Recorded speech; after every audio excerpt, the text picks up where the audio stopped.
the oil light. And if you open your medicine cabinet in your house or in your bathroom or wherever it is, I think you'll see an awful lot of bottles full of stuff that unplugs the symptom. It does not fix the problem. If you open your refrigerator, you might see some things that'll fix the problem as opposed to fixing the symptom. And if you learn to look at your body as a very complex machine and realize that there's different things the body tries to tell you. There are symptoms, deficiency signs, and that can be a whole study just on deficiency signs. If you're low in a certain vitamin, you get a certain problem. If you're low in vitamin C, you might get hangnails or gums that bleed or achy muscles. That might be your body trying to tell you you're low in vitamin C. If your muscles cramp easily, especially the calf muscle, you might be low in calcium. If you get headaches easy or you have unusually stinky feet, if your sweat smells worse than it should, they say you're probably low in protein, a digestible protein. And we'll have someone on this tape who's an expert on nutrition that you can get advice from them. Just all you got to do is read off the symptoms and she'll be able to tell you, mostly correctly as far as I understand, exactly what you need, what you're deficient in. It's sort of like taking your car to an expert mechanic. He can oftentimes just listen to it and say, oh, you need this and this and this. Well, if he's got years of experience working on cars, he can do that kind of thing. Whereas if a person has lots of experience working with the body from a nutritional standpoint, you can oftentimes just tell them your symptoms and they'll tell you what you need. And they may not always be right, but at least it's the right way to start, I think. The Bible says in Psalm 104, bread strengthens man's heart. If bread strengthens your heart, we need to look at how bread used to be when this verse was written. It used to be they had to bake bread fresh every day.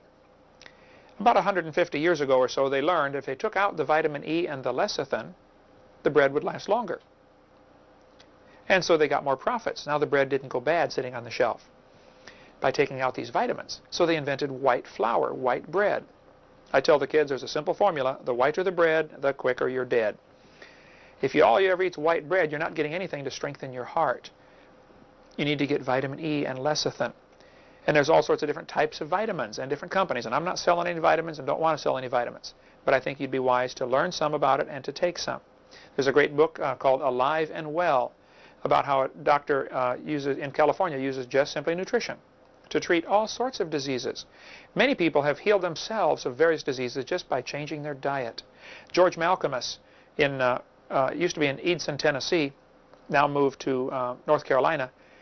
George Malcolmus has a great book called God's Way to Ultimate Health. He used to have people come in, he still does, I guess, gives his diet where people can get cured of some unbelievable diseases.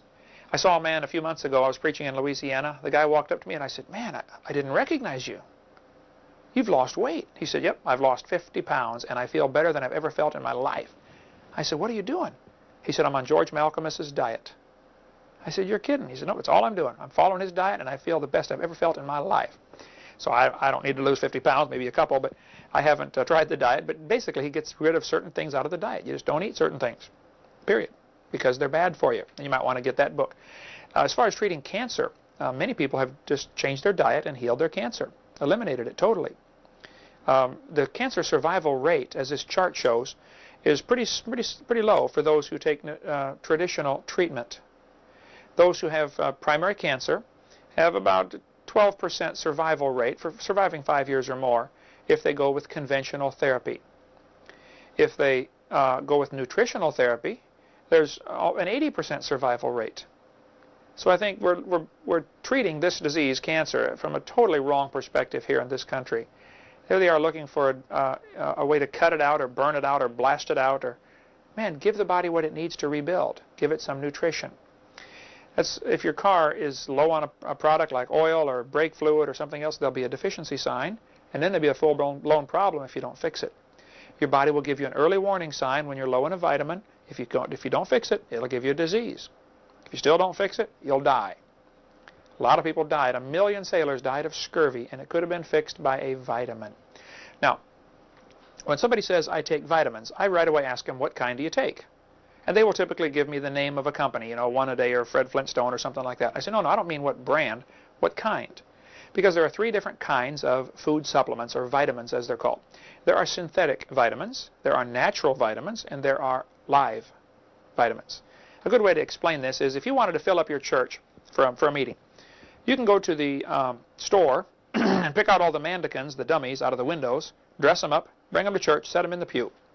Church is full, and they look real, but they're synthetic. They're fake. They won't tithe. They won't sing. They just help fill the church. Many vitamins that people take that they buy at the store are synthetic. They're fake. They're man's attempt in the laboratory to do what God did in the real world. They're not going to do you much good. The second type of vitamin is natural vitamins. Again, if you want to fill your church, you can go to the mortuary and get 50 bodies and dress them up in suits and set them in the pew. They don't sing. They don't tithe. They just raise a stink after a while. What you have done, though, you have filled your church with 100% natural bodies, but they're dead. A lot of vitamins that people take are 100% natural, but they're dead because of the way they were processed. And it's an easy test you can do at home on your own. Get some corn. If you're going to plant corn in your garden, take the seeds, divide them into 2 piles. Take pile A and cook it. Then go plant it. Take pile B and just plant it. You'll find the seeds from pile A do not grow because they've been destroyed in the cooking. Now, under the microscope, they probably would still look nearly identical. And many people sell natural vitamins that look good under the microscope and come from a natural source, but they killed them in the processing. If you took oranges and squeezed the juice out, put the juice in a bowl and boiled it to get rid of the water, and packed the residue into tablets, you would have 100% natural vitamin C. But it's dead. You killed it when you cooked it. To get vitamins that are still alive or haven't been destroyed in processing is much more expensive. So most of the companies that produce good quality vitamins that really are alive don't even bother selling them through stores because nobody'd buy them. I mean, if you went to the store and saw a bottle of vitamin C for $3 and next to it's a bottle of vitamin C for $5, people don't take time to understand. Maybe the $5 one is still alive. They took the extra care to keep it alive in processing. So I think you'd be wise to understand some of the things about nutrition and vitamins and get the good quality stuff. And I'm not selling anything and don't want to sell anything. But I have for years taken Shaklee vitamins and I highly recommend them. They are the largest vitamin company in the world. As far as I know the world, I know it in America. And they never advertise. They just they produce a quality product that is as close to nature as possible. They do the least amount of processing as possible. And all I can tell you is they work. I take them and I feel good. You need to find out what your body needs. And you can do that by studying deficiency signs. Okay, if you're sick, several steps I would take. If I had a disease or a problem, I would go through several steps. First of all, I would check to see if there's a cause that I can eliminate. Maybe I'm doing something wrong. Maybe it's my diet. Maybe it's my attitude. Maybe it's not enough rest. Maybe it's too much stress. I would eliminate all of the possible things that I can understand that I might be doing to cause it. Secondly, if that didn't work, I would pray and say, God, would you please take this away? Just take it away from me, God. Paul was given a thorn in the flesh, and he prayed and said, Lord, please take it away. He besought the Lord 3 times, asked him, please take this away. God didn't take it away. He said, my grace is sufficient for thee. You can live with this, Paul. And Paul had to go through life suffering. Even Jesus on the cross, or before he went to the cross, said, Father, if thou be willing, remove this cup from me. Nevertheless, not my will, but thine be done. It may not be God's will to heal you of your suffering or pain. My good friend John Bishop in Triple S Christian Ranch in Heber Springs, Arkansas, has gone through incredible suffering. And God has used that in his life to teach him many things. He's just been such a great godly Christian. He was before, but this has really done something to him, changed him in a very positive way. The suffering has been good for him. And so if I did everything I could to get rid of the possible sources of my causing it, I'd ask God to take it away. If he didn't take it away, I'd learn to live with it. I'd probably go and have the pastor of the church, I'd ask him to anoint me with oil. The Bible says to do that. But ultimately, you might just have to learn to live with it. To say, God, okay, I'll just accept it and keep on serving you.